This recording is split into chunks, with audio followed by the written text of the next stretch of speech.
Good morning SGTB students, I am Daljit, your Hindi teacher. Welcome to Hindi class. प्यारे बच्चों, हम पाठ नंबर 11 जब सिनेमा ने बोलना सीखा पढ़ रहे हैं, जिसके लेखक हैं प्रदीप तिवारी जी.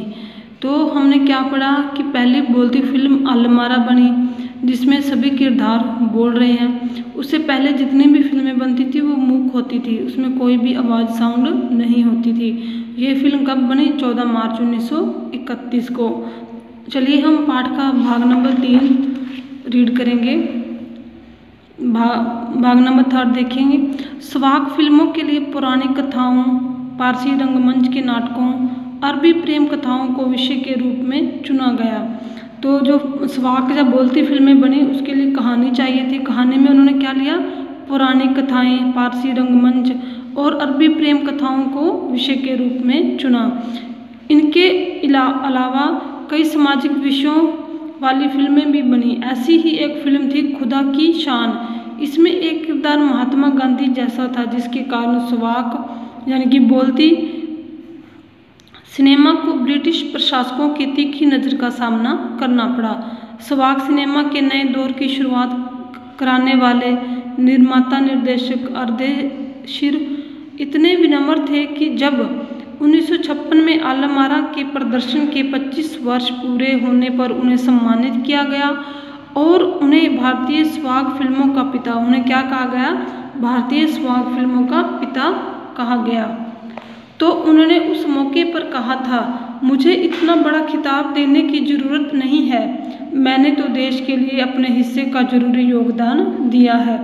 जब पहली बार सिनेमा ने बोलना सीख लिया, सिनेमा में काम करने के लिए पढ़े लिखे अभिनेता अभिनेत्रियों की ज़रूरत भी शुरू हुई, क्योंकि अब संवाद भी बोलने थे. सिर्फ अभिनय से काम नहीं चलने वाला था. पहले सिर्फ अभिनय ही चाहिए होता था. तो उसके लिए क्या था? मूक फिल्मों के दौर में तो पहलवान जैसे शरीर वाले, स्टंट करने वाले और उछल कूद करने वाले अभिनेताओं से काम चल जाया करता था. मूक फिल्मों में तो क्या होता था? अभी स्टंट करने वाले हों, अच्छे से उछल कूद करने वाले हों और अच्छे शरीर वाले हों, उनसे काम चल जाता था. अब उन्हें संवाद बोलना था और गायन की प्रतिभा की कदर भी होने लगी, यानी कि अब तो उसमें गाने भी शामिल होने लगे. तो उसके लिए अच्छे गायकों की खोज भी शुरू हो गई. इसलिए अलमारा के बाद आरंभिक स्वाक दौर की फिल्मों में कई गायक अभिनेता बड़े पर्दे पर नजर आने लगे. हिंदी उर्दू भाषाओं का महत्व बढ़ा.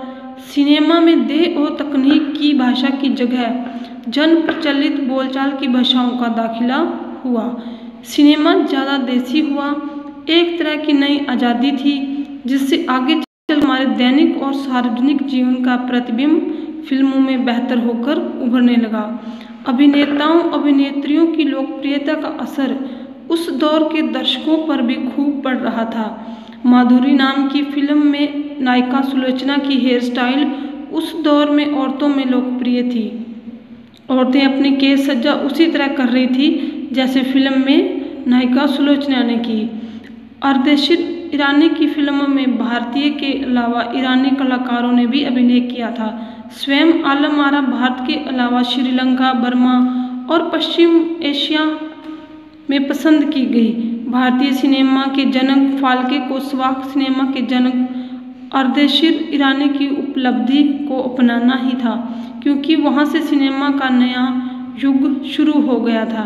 तो डियर स्टूडेंट्स, हमने पाठ को रीड किया है, तो आपने पाठ को अच्छे से रीड करना है. हमने क्या पाठ में पढ़ा कि पहले बोलती फिल्म अलमारा बनी, जिसमें संवादों की ज़रूरत पड़ी. पहले क्या थे? सिर्फ एक्शन करने वाले स्टंटमैन और पहलवान जैसे हीरो ही उनको चाहिए होते थे, लेकिन आगे उनकी डिमांड बढ़ी, उसमें गायक भी चाहिए थे. तो डियर स्टूडेंट्स, आपने लेसन को अच्छे से रीड करना है. Thank you. Have a nice day.